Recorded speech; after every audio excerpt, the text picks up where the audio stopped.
الحمد لله نحمده ونستعينه ونستغفره ونؤمن به ونتوكل عليه ونعوذ بالله من شرور أنفسنا ومن سيئات أعمالنا من يهده الله فلا مضل له ومن يضلله فلا هادي له أشهد أن لا إله إلا الله وأشهد أن محمدا عبده ورسوله يا أيها الذين آمنوا اتقوا الله حق تقاته ولا تموتن إلا وأنتم مسلمون يا أيها الناس اتقوا ربكم الذي خلقكم من نفس واحدة وخلق منها زوجها وبث منهما رجالا كثيرا ونساء واتقوا الله الذي تساءلون به والأرحام إن الله كان عليكم رقيبا يا أيها الذين آمنوا اتقوا الله وقولوا قولا سديدا يصلح لكم أعمالكم ويغفر لكم ذنوبكم ومن يطيع الله ورسوله فقد فاز فوزا عظيما أما بعد قال الله تعالى في القرآن المجيد والفرقان الحميد بسم الله الرحمن الرحيم ومن آياته أن خلق لكم من أنفسكم أزواجا لتسكنوا إليها وجعل بينكم مودة ورحمة. تمام قسم کی تعریفات اس وحدہ لا شریک خالق کائنات مالک ارض و سما کے لیے لائق و زیبا ہے، جس نے ہمیں اشرف المخلوقات بنا کر اس روئے زمین پر بھیجا، اور لاکھوں کروڑوں درود و سلام ہو اس ہستی اقدس و مقدس پر جس کا نام نامی اسم گرامی جناب محمد رسول اللہ صلی اللہ علیہ وسلم. یہ وہ ذات مقدسہ و مطہرہ و مبارکہ ہے جس نے ہمیں زندگی کے تمام شعبوں میں جینے کا ہنر سکھلایا ہے.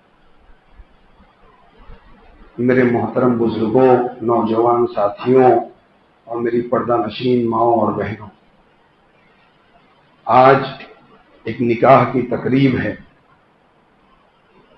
میں ناسک سے حافظ جی کے کہنے پر یہاں آیا صرف اس وجہ سے کہ میں نے سنا کہ الحمدللہ یہ تقریب سنت کے مطابق ادا کی جائے گی، ورنہ کسی کے پاس بھی آج کے وقت میں اتنا وقت نہیں ہے کہ وہ وقت نکال کر 2 گھنٹے کا سفر کر کے صرف نکاح میں شریک ہونے کے لیے جائے. کسی کے پاس وقت نہیں، سب کاروباری ہیں، تاجر ہیں اور اپنی تجارت میں مشغول ہیں. لیکن سنت کے مطابق اگر نکاح ہو تو اس نکاح کا کیا فائدہ ہے، اور اگر سنت کے مطابق نہ ہو تو اس کا کیا نقصان ہے، صرف یہی بتانے کی کوشش کروں گا انشاءاللہ. اللہ رب العالمین سے دعا کرتا ہوں کہ پروردگار عالم پہلے مجھے اور میرے بعد تمام سننے والوں کو اس پر عمل کرنے کی توفیق دے. اللہ رب العالمین نے قرآن میں کہا وَمِنْ آيَاتِهِ أَنْ خَلَقَ لَكُم مِّنْ أَنفُسِكُمْ أَزْوَاجًا لِتَسْكُنُوا إِلَيْهَا وَجَعَلَ بَيْنَكُم مَّوَدَّةً وَرَحْمَةً. کہ اے لوگوں یہ بات جان لو کہ میری نشانیوں میں سے ہے کہ میں نے تمہیں میں سے تمہارے جوڑے کو پیدا کیا اور اس میں تمہارے لیے سکون رکھ دی اور تمہارے لیے محبت کا ذریعہ بنا دیا. مجھے بتلاؤ کتنے لوگ اس وقت روئے زمین پر ہیں جن کے تعلقات حرام رشتوں سے جڑے ہوئے ہیں، وہ ان کے ساتھ اپنی جنسی تسکین کرتے ہیں، لیکن کیا اس کے ساتھ محبت کر پاتے ہیں؟ ایسی محبت جیسی ہم اپنی بیویوں سے کرتے ہیں. اللہ رب العالمین نے یہی بتلانے کی کوشش کی. اس روئے زمین پر سب سے پہلے جو جوڑا بنایا گیا وہ میاں اور بیوی کا ہی بنایا گیا. اللہ رب العالمین تو ہر چیز پر قادر ہے نا. وہ چاہتا تو پہلے ماں باپ کو بناتا، وہ چاہتا تو پہلے بھائی بہن کا رشتہ بناتا، وہ چاہتا تو کوئی بھی رشتہ بنا سکتا تھا، دنیا اس کو چلانی. لیکن اس نے پوری دنیا کو یہ بتلانے کے لیے اور سمجھانے کے لیے کہ میاں بیوی کے رشتے کی اہمیت کیا ہے، سب سے پہلا جو رشتہ اللہ نے بنایا وہ میاں اور بیوی کا رشتہ بنایا. اس کے بعد پوری دنیا کو اللہ نے چلایا. اور جب ایسے نکاح ہوتا ہے جیسے رب چاہتا، جیسے عرش عظیم کا رب چاہتا، جیسے محمد رسول اللہ صلی اللہ علیہ وسلم نے ہم کو بتلایا جب ایسا نکاح ہوتا ہے، ایسے نکاح سے مراد شادی کی پوری تقریب جو ہمارے یہاں جس کہا جاتا ہے منگنی، ہلدی، مہندی. منگنی مطلب وہ جو فقیروں کا معاملہ جو بھیک مانگتے ہیں ان کے لیے منگنی، ہلدی، مہندی، نکاح اور ولیمہ، بدائی کے بعد سارے رسومات، یہ سب نکاح میں شامل ہیں. آج کے دور کے ہمارے جو مذہب اسلام کا نکاح اس میں یہ شامل نہیں، لیکن جو ہمارے یہاں ہمارے معاشرے میں رائج ہے اس نکاح میں شامل ہے. تو میں نکاح کہوں گا تو سب کو مراد لینا. تو جو سادگی سے نکاح ہوتا ہے اس کا فائدہ کیا ہوتا ہے؟ آپ دیکھو، اللہ رب العالمین نے جب جنت سے حضرت آدم علیہ السلام اور اماں حوا کو نکال دیا، برس ٹھوکریں کھائیں. جب اللہ کے حضور آئے تو کیا کہا جانتے ہو؟ ربنا ظلمنا انفسنا، اے پروردگار عالم ہم دونوں نے اپنے نفسوں پر ظلم کیا، ہم دونوں نے گناہ کیا. آج اگر کچھ لڑائی اور جھگڑا میاں بیوی کے بیچ میں ہو جائے اور معاملہ ماں باپ کے سامنے یا پنچایت کے سامنے جائے تو بیوی شوہر پر الزام لگاتے ہوئے نہیں سکتی ہے اور شوہر بیوی پر الزام لگاتے ہوئے نہیں سکتا. اس کی وجہ کیا ہے وہ آگے انشاءاللہ بتلاؤں گا. کیا کہا؟ ربنا ظلمنا انفسنا ان لم تغفر لنا وترحمنا لنکونن من الخاسرین. اللہ ہم دونوں نے ظلم کیا، میاں بیوی دونوں نے. اور آگے چل کر دیکھو کہ نکاح میں اگر آسانی ہوتی ہے تو اللہ برکتیں کیسے نازل کرتا ہے. حضرت ابراہیم علیہ السلام نام سنے ہوں گے حضرت ابراہیم علیہ السلام کا. وہ اپنی بیوی اماں سارا کو لے کر جا رہے تھے. ایک بادشاہ نے اماں سارا پر بری نظر ڈالنی چاہیے. اماں سارا کہتی ہیں جب وہ مجھ پر بری نظر ڈالتا وہ اس پر مرگی کا دورہ پڑتا، وہ زمین پر گر جاتا، اس کے ہاتھ پیر اکڑ جاتے. 3 بار ایسا ہوا. میں جب باہر نکلی بادشاہ کے محل سے تو میں نے دیکھا میرا شوہر نماز میں کھڑے تھا اور اللہ سے دعا کر رہا تھا. بیوی اندر گئی، حضرت ابراہیم علیہ السلام کو یقین ہو چلا کہ میری بیوی کے ساتھ نازیبا حرکات ہوں گے، جس کی وجہ سے نماز میں کھڑے ہو کر اللہ سے دعا کرنے لگے، اے پروردگار عالم میری بیوی کی حفاظت کرنا. جب بھی بیوی کو تکلیف ہو، کوئی بیماری آئے تو شوہر اس کے لیے ایک آہنی دیوار بن کر کھڑا ہو جائے. میری بیوی ہے، میں نے نکاح کر کے اس کو اپنے عقد میں لایا ہے، اپنے گھر میں لایا ہے، میں اس کی حفاظت کرنے والا ہوں. تجھے بیماری ہوگی تو بھی میں تیرے ساتھ ہوں، تو ٹھیک رہے گی تو بھی میں تیرے ساتھ ہوں. اپنی بیویوں سے محبت کرو اور ان کی حفاظت کرو، اللہ سے ان کے لیے دعائیں کرو سچوں. اور آگے چلو، حضرت موسیٰ علیہ السلام کو دیکھ لو. لوگ کہتے ہیں نا کہ سسر نے جہیز میں یہ نہیں دیا، سالے نے نہیں دیا، یا لڑکی کے گھر والوں نے نہیں دیا. حضرت موسیٰ علیہ السلام ایک دوسرے شہر میں ہیں، نکاح ہوتا ہے، چند سال پر مہر طے ہوتا ہے. لوگ کہتے ہیں مہر زیادہ کیوں نہیں، کم کیوں نہیں، کم کیوں دیے، غریب لوگ ہوں گے اس لیے کم دیے. نہیں، جس میں آسانی ہو اس چیز کو ادا کرو. تمہاری طاقت 1000 روپے کی ہے تو 1000 روپیہ مہر رکھو، کوئی عیب لگانے والا نہیں. اگر کوئی عیب لگاتا تو وہ ظالم ہے، گنہگار. تمہاری طاقت ہے، تم 10 لاکھ روپیہ دے سکتے ہو تو 10 لاکھ روپیہ دو، کوئی روک نہیں سکتا. یہ بیوی کا حق ہے، اللہ کی مرضی. اللہ نے جیسے تم کو رکھا ہے کچھ ویسے دو. حضرت موسیٰ علیہ السلام اپنے ایام کو پورے کرنے کے بعد اور 2-3 سال اپنے سسر کے یہاں رہے، ان کی خدمت کی. جانتے ہو کیوں؟ یہ چیز بتلاتی ہے کہ اگر تمہارا نکاح ہو جائے تو اپنے سسر سے بھیک نہ مانگو، اپنے سالوں سے نہ مانگو، اپنے سمدھیوں سے نہ مانگو، بلکہ ان کو کچھ دے آؤ. اور یہی طریقہ ہمارے دین میں بھی ہے. محمد رسول اللہ صلی اللہ علیہ وسلم نے بھی یہی سکھلایا کہ تم کچھ دے آؤ، ان سے لانے کی بات نہیں. اللہ کے نبی نے کیا کہا جانتے ہو؟ جوانوں کو خطاب کرتے ہوئے جو شادی کے قابل ہیں، یا معاشر شباب من استطاع منکم الباء فلیتزوج. اے جوانوں کی جماعت، تم میں سے جس کے پاس اس بات کی طاقت ہو کہ اپنی بیوی کو جلا اور کھلا سکتا ہے وہی نکاح کرے گا. جس کا بھیک مانگنے کا ارادہ ہو، جو فقیری پر اتر آیا ہو، جو ظلم کرنا چاہتا ہو اپنے سسرال والوں پر اور اپنے سمدھیانے والوں پر، ان کے لیے شادی کے لیے میرے نبی نے نہیں کہا. کہا اگر تم میں طاقت نہیں ہے اپنی بیوی کو کھلانے کی، تم بھیک مانگو گے تو تم روزہ رکھو، تمہارے اوپر روزہ ہے، تم روزہ رکھو گے، یہ تمہارے لیے ڈھال ہوگا، فَإِنَّهُ لَهُ وِجَاءٌ، یہ ڈھال ہوگا، تمہیں برائی سے روکے گا، تم بھیک نہیں مانگو گے، تم روزہ رکھو گے۔ حضرت موسیٰ علیہ السلام نے چند سال پورا کر کے اپنے سسر کو کچھ زیادہ دے کر پھر وہاں سے نکلے، اور جب اپنی بیوی کے ساتھ چل رہے تھے، نبوت ملنے والی تھی، تو اس پہاڑ پر آگ کو دیکھا۔ اپنی بیوی سے یہ نہیں کہا میری بیوی تم بھی میرے ساتھ چلو پہاڑ پر، کہا میری بیوی تم رکی رہو، میں جا کر آگ لے آتا ہوں۔ اپنی بیوی کو تکلیف دینے کی بھی اجازت نہیں۔ یہ خیال رکھتا تھا شوہر اپنی بیوی کا۔ جب سادگی سے نکاح ہوتا ہے اس میں برکت آتی ہے، اللہ رب العالمین اپنی رحمتوں کو نازل کرتا ہے، تب اللہ رب العالمین شوہروں کو ایٹومیٹک نیک بنا دیتا ہے۔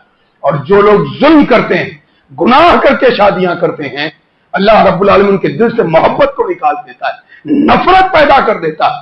بیوی شوہر سے نفرت کرنے لگتی ہے اور شوہر بیوی کو اگنور کرنے لگتا ہے، وہ کسی اور کے ایکسٹرا میڈیکل افیئر میں پڑ جائے گا اور بیوی کہیں اور چلی جائے گی، نہ ماں باپ کی خدمت نہ شوہر کی خدمت۔ اس کی وجہ یہی ہے کہ تم نے نکاح کو ویسے نہیں کیا جیسے محمد رسول اللہ صلی اللہ علیہ وسلم نے کرنے کا حکم دیا، تم نے نکاح اپنی مرضی سے کیا۔ آج ہمارے یہاں جب شادی ہوتی ہے تو کیا ہوتا معاملہ جانتے ہو؟ ہمارے یہاں جب نکاح ہوتا ہے تو پہلے رشتہ طے کرنے والا رشتہ طے کرتا ہے، تو ہم دیکھتے ہیں یار وہ مالدار ہے کہ نہیں، پڑھائی تو اللہ پڑھائی تو دیکھتے ہی نہیں، اللہ محفوظ رکھے ہم کو کہ ہم ایسے لوگوں کے پاس جائیں جن کے پاس علم ہو اور دین ہو، جو دیندار لوگ۔ دیکھتے ہیں مالدار ہے کہ نہیں، کیا دے سکتا ہے، اس کی طاقت کیا ہے، تب رشتہ طے کرواتے ہیں۔ کسی حساب سے اگر دیکھ دکھا کر رشتہ طے ہو جائے، رشتہ طے کر لیتے ہیں تو بہت اچھی بات ہو جاتی ہے۔ اگر رشتہ طے نہیں ہوتا ہے تو گھر کی عورتیں اگر تم سن رہی ہو، میرے قوم کی خواتین اگر تم سن رہی ہو تو غور سے سننا، شادی بیاہ میں تم نے جتنی برائی کی ہے اللہ کی قسم اس روئے زمین پر کسی نے نہیں کی۔ میں آگے بتلاؤں گا کہ کیسی برائی تم نے کی۔ یا عورتیں جب وہاں سے رشتہ ریجیکٹ کر کے آتی ہیں تو کہتی ہیں لڑکی سانولی تھی، لڑکی کی ناک چپٹی تھی، اس کی ہائٹ کم تھی، اس میں عیب نکالتے ہیں۔ نہیں شادی کرنا نہ کرو، دوسروں کو بھی کیوں آپ بھڑکا دیتے ہو، کیوں عیب نکالتے ہو؟ عیب نکالتے ہیں۔ اگر شادی کسی حساب سے طے ہو گئی تو اس کے بعد منگنی کی رسم آتی ہے۔ منگنی کی رسم کرنے کے لیے ایک بارات سے بھی بڑی جماعت جاتی ہے، 25-50 لوگ منگنی کرنے جاتے ہیں لڑکی والے کی، اور کیسے لوگ جائیں، اللہ کی قسم کہتا ہوں ڈر لگتا ہے کہ لوگ گالیاں دینے لگیں گے، اور مجھے اپنی گالی کا ڈر نہیں ہے، علماء کو گالیاں دینے لگیں گے، اور نہ خدا کی قسم وہ ساری چیزیں کھول دیتا جو پردے حیا میں ایسا ظلم۔ 20-25-50 لوگ جاتے ہیں، وہاں جا کر کھانا کھاتے ہیں، اور ایسا لگتا ہے جیسے یہ کسی کے یہاں آئے، یہ بادشاہ ہیں، اور جو لڑکی والا غلام ہے ان کے پیچھے پیچھے گھومتا رہتا ہے۔ پھر اس کے بعد جب نکلنے لگتے ہیں تو لڑکی والا مجبور ہو کر 25-50 کلو مٹھائی دیتا ہے، اور جب وہ عام مٹھائی دیتا تو اس سے پہلے کہہ دیتے دیکھو بھائی ہمارے خاندان کے لوگ کاجو کتری سے کم نہیں کھاتے ہیں، کاجو کتری دینا، اچھی مٹھائی دینا۔ 25-50 کلو مٹھائی منگنی میں، پھل الگ سے یہ لے کر آتے ہیں وہاں سے، اور اس کے بعد جب نکلنے لگتے ہیں تو لڑکی کا باپ بیچارہ مجبور ہوتا ہے، وہ لوگوں کو لفافے دیتا ہے، لڑکے کو 10,000، لڑکے کے باپ کو 20,000، لڑکی کی ماں کو 20,000، بہن کو 10,000، اور جو ساتھ میں گئے سب کو 2-2 ہزار روپیہ۔ یہ بات جان لو، اللہ کی قسم کھا کر کہتا ہوں، جن لوگوں نے یہ لفافہ لیا ہے خدا کی قسم وہ جہنم کی آگ ہے۔ یہاں ادا کرو یا عرش کے اللہ کے سامنے حشر کے میدان پر اپنے رب کے سامنے وہ ادا کرنا، لیکن وہ ادا کرنا پڑے گا۔ جن لوگوں نے لفافہ لیا ہے یا تو وہ دنیا میں ادا کریں، لے جا کر واپس دے آئیں، چاہے اس میں ان کو شرم آئے، حیا آئے، کوئی بھی چیز آئے وہ اسے لوٹا دے، یا قیامت کے دن اللہ کے سامنے ادا کرنے کے لیے تیار ہے۔ کسی حساب سے اگر منگنی ہو بھی جاتی ہے اس کے بعد معاملہ ہلدی مہندی نہ جانے کن رسم و رواج کا آتا ہے جو مذہب اسلام میں جس کی اجازت نہیں۔ تم کہو گے ہم مالدار ہیں، پہلے کے لوگ غریب تھے. تمہاری مالداری میرے صحابہ کے پیر کے نیچے. میرے نبی کے صحابہ نے اتنا مال اللہ کی راہ میں خرچ کیا ہے، پوری زندگی میں تم اتنا کما نہیں سکتے. ان کی بات کر رہا ہوں جو اپنے آپ کو ارب پتی کہتے ہیں. ایک بار کبھی شانتی سے اپنے گھر میں سکون سے بیٹھ کر جوڑنا کہ حضرت عثمان ذو النورین رضی اللہ تعالیٰ عنہ نے صرف جنگ اسرا میں کتنا پیسہ اللہ کی راہ میں خرچ کیا تھا. صرف جوڑنا، کیلکولیٹر پہ آئے گا نہیں، جوڑ کر دیکھنا. 4 بیویاں تھی بیک وقت. کوئی ایک عالم دین تو الحمدللہ سے بات کرتے ہی نہیں ہے، کوئی ایک آدمی پورے ذخیرہ حدیث سے ایک روایت لا کر دکھلا دے کہ کسی صحابی نے نکاح کیا ہو اور اس میں رسم و رواج کا انتظام کیا ہو، یا نکاح کیا ہو پورے مدینہ کو اور پورے طائف کو اور مکہ کے لوگوں کو دعوت میں بلایا. ایک روایت لا کر دکھلاؤ. اللہ کی قسم میں منبر رسول پر کھڑے ہو کر یہ اعلان کروں گا کہ ان رسم و رواج میں سب کو بلانا اور نکاح میں سب کو شامل کرنا یہ ضروری. حضرت عبد الرحمن ابن عوف رضی اللہ تعالیٰ عنہ نکاح کرتے ہیں. اس روئے زمین کی سب سے عظیم ہستی مدینہ میں موجود ہے، اور اس وقت مدینہ کی تعداد بہت زیادہ نہیں تھی، بہت زیادہ لوگ نہیں تھے مدینہ میں. اللہ کے نبی صلی اللہ علیہ وسلم کو خبر بھی نہیں ہوتی ہے کہ عبد الرحمن ابن عوف رضی اللہ تعالیٰ عنہ نے نکاح کر لیا.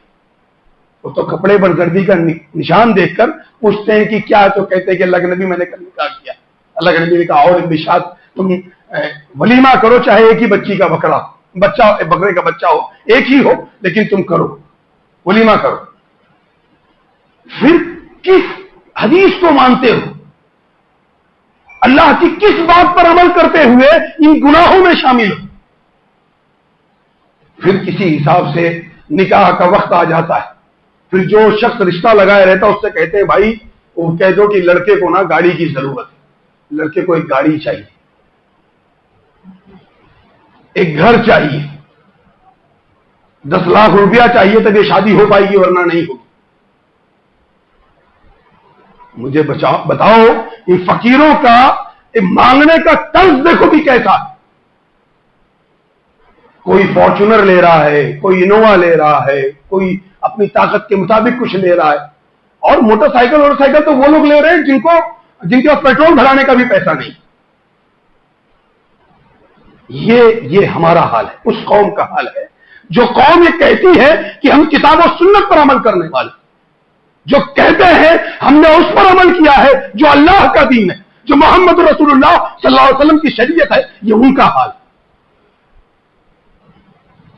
پھر لڑکی کا باپ کسی حساب سے اپنی زمینیں بیچ کر یا بینک سے لون لے کر ان کی فرمائش کو پوری کرتا ہے.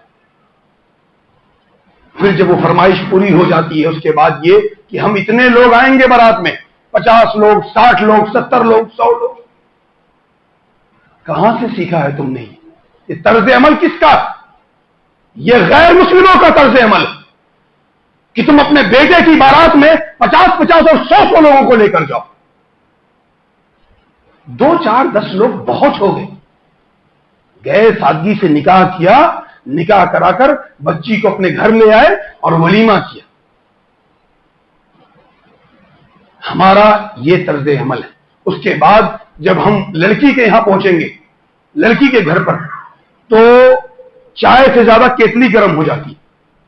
ماما، چاچا اور جو داماد ہے گھر کا وہ سب لوگ ایسے سینہ تان کے چلتے ہیں جیسے آج گرا دیں گے کوئی بلڈنگ نیچے، عمارت گرا دیں گے. ایسے آتے اترتے ہیں، گاڑی سے اترتے ہیں اور سمجھے نا تو زمین پہ گر پڑیں گے. اتنا غرور، تکبر، گھمنڈ. کہاں جا رہے؟ رشتے داری جوڑنے جا رہے ہو یا رشتہ توڑنے جا رہے؟ نرمی کے ساتھ آؤ، اپنے رشتے داروں پر رحم کرتے ہوئے آؤ. تمہارے رشتے دار نکاح کرو، نکاح کر کے بچی کو اپنے گھر لے جاؤ. لیکن ہمارا حال یہ نہیں. ہم نکاح کریں گے، نکاح میں اگر کسی نے انگوٹھی نہیں رکھی، نعوذ باللہ، اللہ جانے کہاں سے یہ لوگ یہ بھی سیکھ گئے کہ انگوٹھی کی رسم و رواج ہے. نکاح میں انگوٹھی نہیں رکھی ہوئی ہے، ٹوال نہیں رکھا ہوا ہے، اس کے لیے بھی شکایت کرتے ہیں کہ لڑکوا بیٹھا رہا، بہو کیوں نکاح کرے، نکاح کرائیں بہو اتنا نہیں سمجھ پائیں کہ ٹوال بھیج دیتے ہیں، انگوٹھی لا پہنا دیتے ہیں. شرم آتی ہے، تم مرد ہو، اللہ نے کہا رجال قوامون علی النساء، مرد حاکم ہے عورتوں پر. لڑکی والوں کا ذمہ نہیں ہے کہ وہ تمہیں فریج، واشنگ مشین، کبڈ، کھاٹ اور رومال اور انگوٹھی دے. لڑکے کا کام ہے. اللہ نے کہا کہ تم مرد ہو، تمہارا کام ہے، تم انتظام کرو گے گھر کا، تم انتظام کرو گے گاڑی کا، اپنی بیوی کو بیٹھا کر پوری دنیا دکھاؤ گے. یہ تمہارا کام ہے. کھاٹ تم انتظام کرو گے، فریج کا انتظام تم کرو گے، لڑکی نہیں کرے گی. تمہیں بتاؤں مسلمانوں کا معاشرہ آج کچھ میٹھا بھی ہوتا ہے نا، چھہارا، کھجور، کوئی چیز نکاح میں بانٹی جاتی ہے، وہ بھی لڑکے والا اپنے گھر سے لے کر آتا ہے. کیا لڑکی کا باپ جو لاکھوں روپیہ خرچ کر سکتا ہے اور تم کو بھیک میں کئی لاکھ دے سکتا ہے، وہ چھہارے کا انتظام نہیں کر سکتا؟ وہ کر سکتا ہے. لیکن یہ ہمارا معاشرہ ہے جس نے لڑکیوں پر یہ کوئی ظلم نہیں کیا. مذہب اسلام کا قانون چھہارا بھی لڑکے والا لے کر آئے گا، لڑکی والا کچھ بھی نہیں کرے گا، کوئی ذمہ داری نہیں. اس کے بعد جب نکاح ہو جائے گا، لڑکی اپنے گھر سے ودا ہونے لگے گی، اس کے بعد بھی الگ الگ رسم و رواج. اس کے بعد لڑکی جب گھر آ جائے گی، اگلی صبح سلام کرائی کوئی رسم ہوتی ہے. میں جانتا نہیں ہوں، میرے یہاں یہ سب رسمیں نہیں ہوتی. میں نے لوگوں سے سن سن کر یہ سب لکھا اور پڑھا ہے، مجھے نہیں معلوم. اللہ کا احسان ہے، نہ میرے خاندان میں یہ بات چلتی ہے اور نہ میں یہ چیز جانتا ہوں، نہ ہم نے لیا ہے نہ ہم جانتے. تو سلام کرائی، اس میں اگر کسی کو کچھ نہیں ملا تو گھر کی عورتیں، بتاؤ ان کے محتاجی باپ کے اتنا نہیں سمجھے کہ کم سے کم سب کے لفافہ بنا کے بھیج دیتی، سب کے سامان دے دیتی. اور اگر بیچ میں کوئی رشتہ لگانے والا ہے، کسی نے دونوں طرف سے مل کے رشتہ لگایا، بہت سارے لوگ کرتے ہیں لگا، تو کہا کرتی ہیں، دیکھیے برا نہیں مانیے کہ وہ جملہ خالی کہہ رہا ہوں، وہ دیکھو دہجرت پوچھے کئی طرح گاڑی ملی، گھر ملی، کچھ نہیں ملا، اور بڑی بڑی بات کہہ رہا ہوں لڑکیاں والے ایسن ہے ویسن ہے. بتاؤ فقیر ہے بہت، کچھ نہیں دی. فقیر وہ نہیں تھے، فقیر تم ہو جنہوں نے بھیک مانگنے کے نئے نئے اصول و ضوابط قائم کیے. کیسی زندگی ہے تمہاری اور کیسے زندگی گزارنا چاہتے؟ آج کہتے ہو کہ لڑکی گھر آتی ہے، ماں باپ کی عزت نہیں کرتی ہے، شوہر کی عزت نہیں کرتی ہے. تم نے تو برکت کو پہلے ہی ختم کر دیا. جو برکت آنے والی تھی نکاح میں، اس کو تم ختم کر کے آئے. اللہ کی رحمت کا نزول کیسے ہوگا؟ وہ لڑکی جو تمہارے گھر میں آئی ہے، وہ تم پر ظلم کرے گی کیونکہ تم ظلم کر کے لائے ہو اس کو. پھر تم دنیا سے شکایت کرتے پھرو گے کہ ارے بھائی کچھ پتا نہیں کیا ہوا، بیٹے کو کچھ کر کے کھلا دی ہے. اور خاص کر کے گھر کی عورتیں کہتی ہیں کوئی بات ہی نہیں سنتا، خالی بیوی کی کرتا ہے. نہیں، وہ بات نہیں سنتا ہے، تم نے ظلم کیا ہے، اس کی سزا تم بھگت رہے ہو. پھر اس کے بعد ولیمہ کرتے ہیں. لوگ کہتے ہیں کہ اللہ نے ہمیں بہت پیسہ دیا، اسے بہت عالیشان ولیمہ کریں گے. کئی لاکھ روپیہ اور کئی کروڑ روپیہ ضائع کر دیتے ہیں ہال میں اور کھانا کھانے کھلانے میں. ایک دن کسی عالم دین نے کہا کہ وحید بھائی، لوگ اب مدارس اور مکاتب، اسکول، کالج، یونیورسٹی اور ہاسپٹل کیوں نہیں بناتے؟ میں نے کہا دیکھو، جب کوئی سنت پر ہم عمل کرتے ہیں اور سنت کو چھوڑ دیتے ہیں تو اس کی جگہ بدعت لے لیتی. اسی طرح جب ہم کوئی نیکی کو چھوڑتے ہیں تو اس کی جگہ گناہ لے لیتا. پہلے ہمارے آبا و اجداد آسانی سے نکاح کر کے بڑے کم خرچے میں سارا معاملہ نپٹا دیتے تھے. پیسہ بچا رہتا تھا تو بڑے بڑے مدارس اور مکاتب، اسکول، کالج بناتے تھے. ہمارا حال جانتے ہو، ایک ہی شہر کے اندر 24 یونیورسٹیاں، اس روئے زمین پر جتنی قومیں جیتی ہیں کسی کے پاس نہیں. یہودی اور عیسائی کے بچے ہمارے خلیفوں کے پاس خط لکھا کرتے تھے کہ ہمارا ایڈمیشن اپنے یہاں کسی یونیورسٹی میں کروا دو. آج ہمارا حال یہ ہے کہ ہم اپنے بچوں کو اعلیٰ تعلیم دینے کے لیے غیر مسلموں کے دروازوں پر ہاتھ جوڑے کھڑے رہتے ہیں کہ میرے بچے کا ایڈمیشن لے لو اپنے اسکول اور کالج. جانتے ہو کیوں؟ کیونکہ ہم نے اپنا لاکھوں اور کروڑوں روپیہ ہم نے شادی و بیاہ میں ضائع کر دیا، اس لیے اللہ نے ہمیں توفیق ہی نہیں دی کہ ہم اپنے بچوں کے اعلیٰ تعلیم کے لیے کچھ انتظام کر پائیں۔ برا لگ رہا ہوگا کچھ لوگوں کو، لیکن میں بوڑھوں کی بات نہیں کرتا، اب تو ان کا وقت ختم ہو گیا، جوانوں تمہاری بات کرتا ہوں۔ اگر ایک نسل قربانی دے لے، ایک نسل قربانی دینے کو تیار ہو جائے، انشاءاللہ آنے والے وقت میں ہمارے بچے نیک ہو جائیں گے۔ ہمارے پاس کئی اسکول، کالجز، مدارس، مکاتب اور یونیورسٹیاں اور ہاسپٹل ہوں گی۔ میں کہتا ہوں صرف ایک سال، یہ جو مالے گاؤں درے گاؤں کے لوگ ہیں، صرف درے گاؤں کے لوگوں کی بات کرتا ہوں، اپنی شادیوں میں جتنا پیسہ خرچ ہوتا ہے اس کو ختم کر کے آپ آسانی سے نکاح کرو، 2 لاکھ 2.5 لاکھ میں اپنی شادی نپٹا دو، جو پیسہ بچتا ہے وہ اپنی جماعت کے ذمہ دار کو دے دو کہ کچھ کرنا ہے ہم کو 1 سال کے بعد۔ میں آپ سے کہتا ہوں 1 سال، صرف 1 سال میں جتنی شادیاں ہوتی ہیں، 1 سال کے بعد ہماری جماعت کا ذمہ دار لوگوں کو بلا کر یہ کہے گا کوئی بڑی زمین خریدو، وہاں یونیورسٹی بنانی ہے ہمیں۔ اتنا پیسہ ہے ہمارے پاس اور ہم اتنا پیسہ ضائع کرتے ہیں۔ ولیمہ بہت بڑے طریقے سے کرنا چاہتے ہیں۔ کیوں کرنا چاہتے ہو بھائی؟ کہ اللہ کے نبی صلی اللہ علیہ وسلم نے کیا، صحابہ کرام نے کیا ہے، تابعین نے کیا ہے، تبع تابعین نے کیا ہے، ائمہ نے کیا ہے، محدثین نے کیا ہے، مفسرین نے کیا ہے، علماء کی جماعت نے کیا ہے، کوئی ہے تو بتاؤ۔ تم نے یہ دین سیکھا کہاں سے؟ تمہارے اندر یہ چلن، یہ رواج آیا کہاں سے؟ صرف وہ بتلا دو۔ میں تاریخ پڑھ رہا تھا ہندوؤں کی، تو اس میں نے پڑھا کہ پہلے زمانے میں لوگ جب لڑکی لانے جاتے تھے تو ڈر رہتا تھا کہ ڈاکو لوٹ لیں گے، تو غیر مسلم بہت سارے لوگوں کو ساتھ لے جاتے تھے، تو لڑکی والا ان کے کھانے کا بھی انتظام کرتا تھا، دولہے اور اس کے گھر والوں کے ساتھ، تو وہ ساتھ میں وہاں سے لڑکی کو لے کر آتے تھے۔ یہ ایک نظام تھا غیر مسلموں میں، وہی نظام دھیرے دھیرے رسم و رواج بنا اور مسلمانوں نے غیر مسلموں سے وہ اپنا لیا، اور آج وہ اپنے یہاں سے لوگوں کو لے جانا چاہتے ہیں وہاں سے لڑکی لانے کے لیے 50 اور 100 لوگوں کو۔ جانتے ہو یہ جو نکاح میں بارات میں جاتے اس کا کھانا کیسا ہے؟ ڈاکوؤں کا کھانا، ڈاکو ہو، چور نہیں ہو، ڈاکو ہو، ڈاکہ ڈالنے آئے۔ جو لوگ 25 50 100 لوگوں کو باراتی لے کر جاتے ہیں وہ سب یہ جان لیں، اور جو لوگ جاتے ہیں وہ بھی یہ بات جان لیں، وہ اپنے کندھے کو جھٹکے نہیں کہ بہت زبردستی کی ہندائی کرتی چلا ہے، نہ، تم گناہ میں برابر کے شامل ہو، اللہ کے سامنے تم جواب دہ ہوگے، یہ جانتے ہوئے کہ یہ گناہ ہے، حرام ہے، پھر بھی میں جا رہا ہوں ان کے ساتھ۔ منع کرنا چاہیے، اور الحمدللہ آج بہت سارے لوگ ایسے میں نے دیکھا کہ وہ منع کر دیتے کہ میں نہیں، بارات میں نہیں جاؤں گا، گناہ ہے، جائز نہیں ہے جانا تو میں کیسے جاؤں گا۔ بہت سارے لوگوں کو، نیک لوگوں کو میں نے دیکھا کہ وہ لڑکی والوں سے کہتے ہیں، کچھ لوگ کہتے ہیں نا بہت کچھ مانگے نہ ہی رہیں، جو نہ اپنے دئی دین تو دئی دی، اپنے بٹیا وقت دی نہ، کھاٹ بٹیا کو دی، اس پہ خالی لڑکی سوئے گی، لڑکا نہیں سوئے گا، فریج میں وہ اکیلے سامان رکھے گی، باقی گھر والے استعمال نہیں کریں گے، گاڑی دیے ہیں، گاڑی جو ہے وہ اکیلے چلائے گی لے جا کر، لڑکوں کا اس میں کچھ ہاتھ نہیں رہے گا۔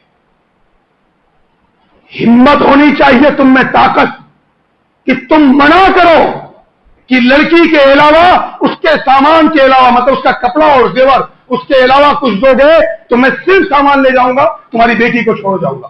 کوئی لڑکی کا باپ دے کر دکھا دے، کوئی نہیں دے سکتا، اور الحمدللہ میں ایسے لوگوں کو جانتا ہوں، اور الحمدللہ میرے خاندان میں بھی ایسے لوگ جنہوں نے فون کر کے یہ کہا کہ لڑکی کے کپڑے اور زیور کے علاوہ، وہ بھی زیور بہت زیادہ نہیں، ایک لمیٹڈ جتنا بیٹی پہنے روزمرہ کی زندگی میں، اتنا ہی زیور اور 2-4 جوڑا کپڑا، اس کے علاوہ کچھ دو گے تو میں وہ سامان لے جاؤں گا، تمہاری بیٹی کو نہیں لے جاؤں گا۔ اسی لیے ایسے لوگوں کی وجہ سے الحمدللہ ابھی دین باقی ہے، ابھی اسلام زندہ ہے، لوگوں میں ایمان باقی ہے، ایسے لوگ موجود ہیں الحمدللہ، لیکن یہ تعداد بہت تھوڑی، زیادہ تعداد ڈاکوؤں کی ہے، چوروں کی ہے، فقیروں کی ہے، بھگمنگوں کی ہے۔ مجھے بتلاؤ، اپنے معاشرے میں دیکھتے ہو کبھی اپنی زندگی میں اللہ کی قسم 1 کلو مٹھائی کسی رشتہ دار کو نہیں دیے؟ کاجو کتری بانٹتے ہیں کیا نام ہے منگنی میں اور شادی میں آنے کے بعد. اور پھر جب لڑکی آ گئی گھر، پھر واپس گئی اپنے میکے چلی گئی.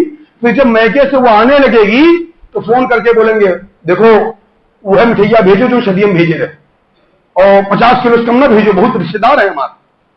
یہ طریقہ ہے میرے معاشرے کا. دیکھو برا نہیں لگنا چاہیے، برا نہیں لگنا چاہیے. بہت برائی ہے اہل حدیثوں میں شادی بیاہ کو لے کر، اور اہل حدیثوں میں نہیں، مسلمانوں میں بھی اور مسلمانوں میں بھی بہت برائی ہے اس معاملے کو لے کر. اس لیے کہیں سے تو شروعات ہونی چاہیے، کہیں سے تو ابتدا ہونی چاہیے. تو پھر ہم کیوں نہیں کریں؟ ہم اللہ کے نیک بندے کیوں نہ بنیں؟ ہم کیوں نہیں اپنے بچوں کے مستقبل کا سوچیں؟ اللہ رب العالمین ان کے نکاح میں برکت لے آئے، ان میں محبت پیدا کر دے، اپنی رحمت کو بھیج دے. ہم کیوں نہیں یہ چیز سوچتے؟ اسی لیے مسلمانوں اپنے آپ کو بدلنے کی کوشش کرو. اللہ رب العالمین نے کہا ان اللہ لا یغیر ما بقوم حتی یغیروا ما بانفسہم. اللہ نہیں بدلنا چاہتا ان قوموں کو جو خود اپنے آپ کو نہیں بدلنا چاہتا. تو اس ظلم کو بند کرو، اس گناہ کو بند کرو.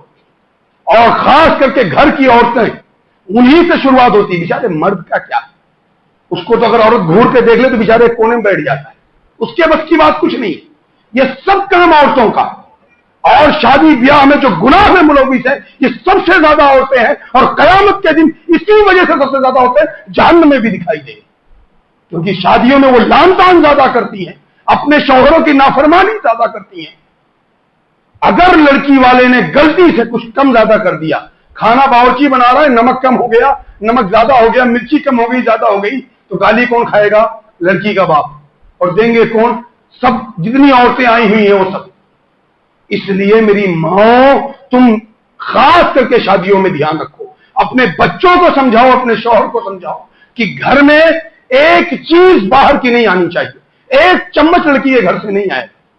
ہم آج 40-50 سال کے ہو گئے، 60 سال کے ہو گئے، ہمارے گھر میں کھانے پینے کا سب چیز ہے نا، انتظام ہے نا سب. پھر لڑکی لائے گی تو ہی انتظام ہوگا. یہ کون سا دین ہے؟ اس لیے میری ماں، تم اپنے بچوں کو سمجھاؤ اور اپنے شوہروں کو سمجھاؤ کہ شادی ایسے ہوگی کہ ایک چمچ نہیں آنا چاہیے. ہم 5 لوگ 10 لوگ جائیں گے، نکاح پڑھائیں گے، وہ اگر ایک وقت کا کھانا کھلا دیے رشتے داری کی وجہ سے تو ٹھیک ہے، نہیں کھلائے کوئی بات نہیں، ہم لڑکی لے کر اپنے گھر چلے آئیں گے. یہ طریقہ ہے مذہب اسلام کا. ہاں میں ایک بات کہنا چاہتا ہوں، تم کہتے ہو نا ہم اپنے داماد کو تحفہ دیتے ہیں، اس لیے 10-5 لاکھ روپیہ داماد کے باپ کو تحفہ سمجھ کے دے رہے. شادی ہو جانے دو، کچھ دن گزر جانے دو، داماد کاروبار پہ لگ جائے، اس کے کاروبار میں اگر تنگی آ جائے، تم 1 کروڑ روپیہ دو، کوئی پوچھنے والا نہیں. ان نیکی ملے گی اور دوگنا نیکی ملے گی. ایک تو مدد کرنے کی، دوسرے رشتے دار کی مدد کرنے کی. تب وہ داماد اگر تکلیف میں آ جائے نا، 5 روپیہ نہیں پوچھتے ہو، فون کر دے تو منہ گھما لیتے ہو. وہ بار بار فون کر دے، پیسہ مانگا تھا یار، پریشان کے دی ہے. وہ اپنی شادی میں 5 پیسہ نہیں لیا، آج اس کو ضرورت ہے اور تم جانتے ہو تو 5 لاکھ روپیہ دے دو نا، وہ کھڑا ہو جائے. طاقت دی اللہ نے، اب تو رشتے داری ہو گئی. تب کیوں نہیں ادا کرتے ہو رشتے داری کو؟ بیٹی 10 سال کی ہوگی اپنے گھر میں جاتے ہوئے، اب 50 کلو کاجو کتری بھیج کے دکھاؤ، ہمت ہو تو. نہ یہ 2000 روپیہ لے لے، جات کچھ لے لیے، مٹھائی اٹھائی پھل رہیے. یہ حال ہمارا. ظلم، ریاکاری، تکبر، اناد کی بنا پر تم اپنا پیسہ ضائع کرتے ہو، اپنا اسٹیٹس مینٹین کرنے کے لیے کرتے ہو کہ معاشرہ کیا کہے گا، لوگ کیا کہیں گے. یہ کبھی نہیں سوچتے ہو کہ عرش عظیم پر بیٹھا ہوا رب قیامت کے دن مجھ سے کیا کہے گا. اس لیے مسلمانوں اور جوانوں، خاص کر کے تم اپنے آپ کو بدلو اور یہ لالچ اپنے دل سے نکالو، محنت کرو، اللہ سے دعائیں مانگو. اللہ رب العالمین تمہارے کاروبار میں برکت دے گا اور اتنا مال و دولت دے گا کہ تم رکھ نہیں پاؤ گے. لیکن لوگوں سے بھیک مانگنا چھوڑ دو، اللہ سے مانگو. اللہ کے سوا نہ کوئی دینے والا ہے، نہ کوئی مدد کرنے والا ہے. جب کوئی نہیں تو دوسروں سے مانگ کر کیا کر دو؟ وقت بہت زیادہ ہو گیا.